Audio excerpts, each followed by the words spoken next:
Bonjour, bienvenue. Je suis sûr que vous aimez ou que vous aimerez le velouté de chicon au fromage de chèvre, une recette de notre ami Gérald Wathelet, petit Gégé. On l'appelle rouquin. Vous devriez voir comment il est coiffé maintenant. On dirait une moquette revisitée par Tintin. Ça fait peur. C'est bizarre comme truc. Alors, pour accompagner ce chicon et ces chèvres, on va jouer. Enfin, je vais jouer et vous allez jouer sur la notion avec un peu d'amertume du chicon, un petit peu d'acidité du chèvre, et on va se balader entre les deux.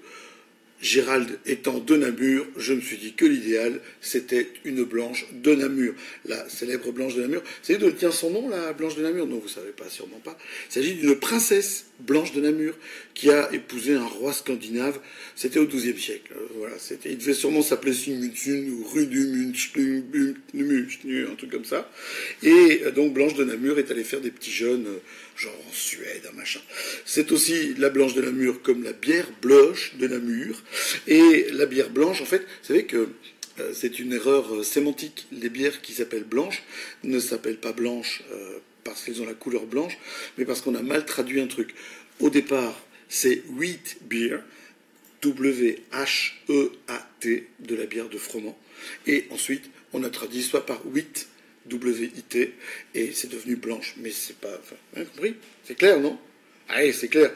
La blanche de Namur, vous le remarquez peut-être pas facilement, mais sur l'étiquette, là, il y a un petit logo. C'est une bière qui a terminé récemment dans les championnats du monde des bières, dans des concours, et elle est terminée comme meilleure blanche du monde, et elle l'a terminée à plusieurs reprises. C'est considéré comme probablement la blanche de référence en Belgique au niveau gustatif. C'est extrêmement bien fait. C'est la brasserie du Boc qui le fait, et j'aime bien Xavier, le brasseur. C'est un mec incroyable, c'est un gars carré, en un seul morceau, 100% granit, et il fait des bières avec un côté sans concession, même s'il y a des bières qui sont plus géniales ou moins géniales que d'autres. On aime des choses ou d'autres, hein, on ne peut pas tous aimer les mêmes choses, sinon ce sera embêtant. Alors, au goût, oui, je sais, c'est pas un verre à blanche, pas la peine de nous envoyer des messages pour nous le dire, je le sais. Mais moi, quand je bois une blanche, j'ai envie de sentir les parfums de la blanche. Et donc pour sentir les parfums de la blanche, pour bien les sentir, bien il faut un verre qui permette de le sentir. Et pas la servir glacée, parce que ça, mes amis, vous mettriez votre nez dedans. Il y a le côté coriandre, il y a le côté levuré, il y a le côté pelure d'orange. C'est assez dingue comme truc, c'est très très beau comme nez, c'est fruité, ça fait venir la salive. Dans 2 minutes, je parle comme un bulldog.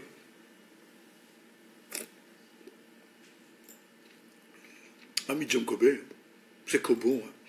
Et ça, avec le velouté, qui est quand même une soupe relativement riche, qui est liée au fromage de chèvre, vous allez voir, ça va être un carton. Moi, si j'étais vous, ce que je ferais, c'est que je goûterais la recette, je la ferais à la maison, et puis je mettrais la bière qui va avec, et j'enverrai sur la page Facebook de 40 jours le résultat de l'autopsie. Ça pourrait être sympa, non? Allez, à Domani, même heure, même poste, on se donne pas rendez-vous dans 10 ans.